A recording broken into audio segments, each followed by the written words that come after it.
I think, I'm sure she checked on it.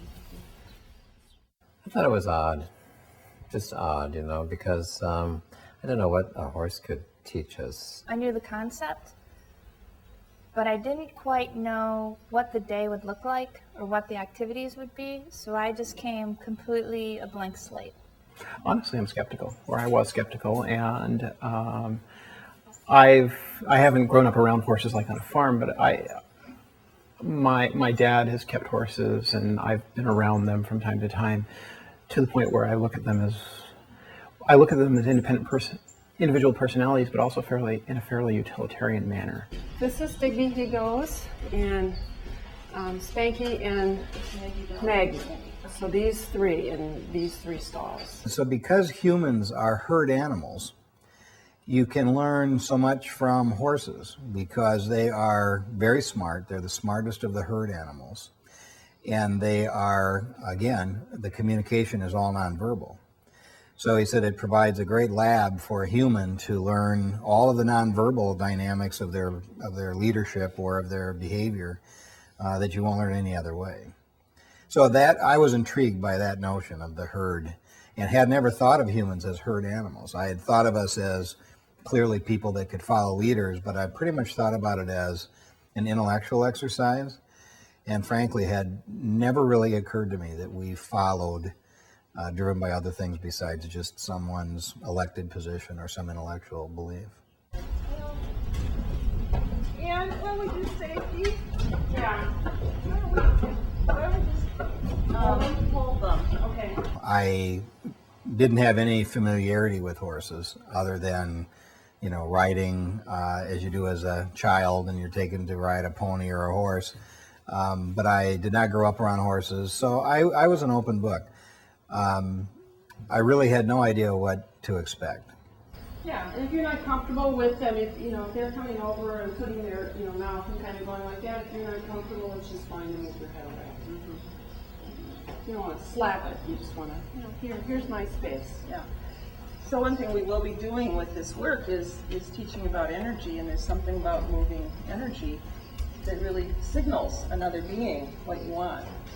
Having some horse background myself, I can see how the horses react to people, how they pick up the energy of people.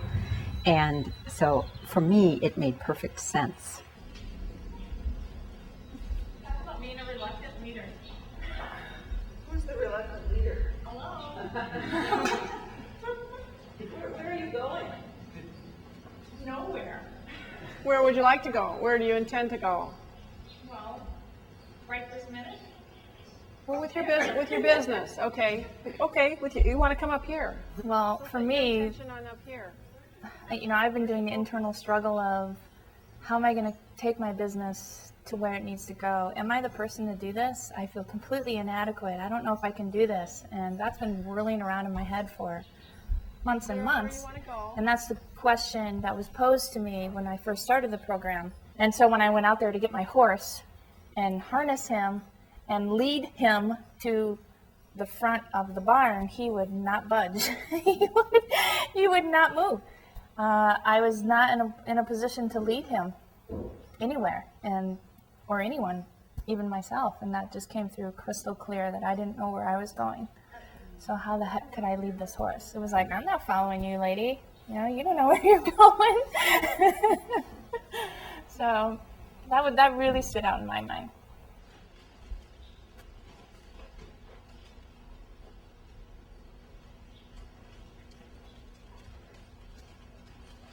There's a big surge of energy through me, and that horse moved for the first time then.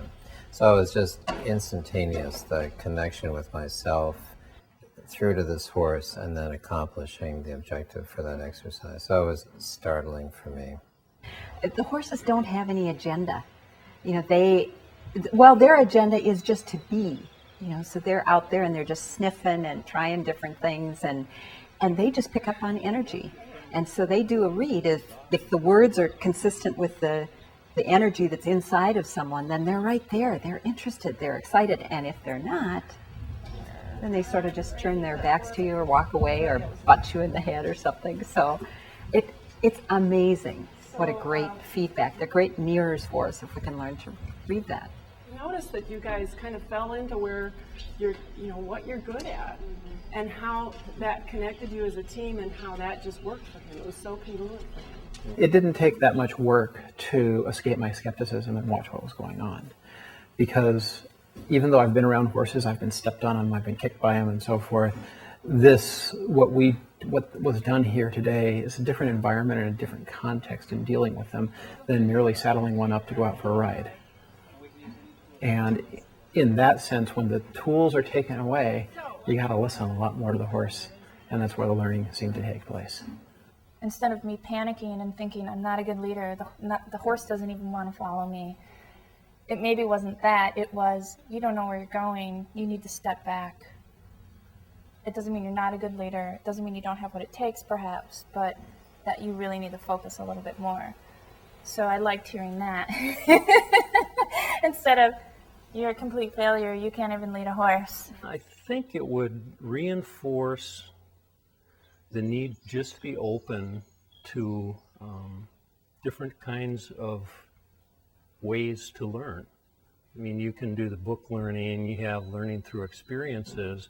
This brings a third element into it that gives you a different perspective on what you're doing. The concept of horses being herd animals, and each of them have a role to play in the herd.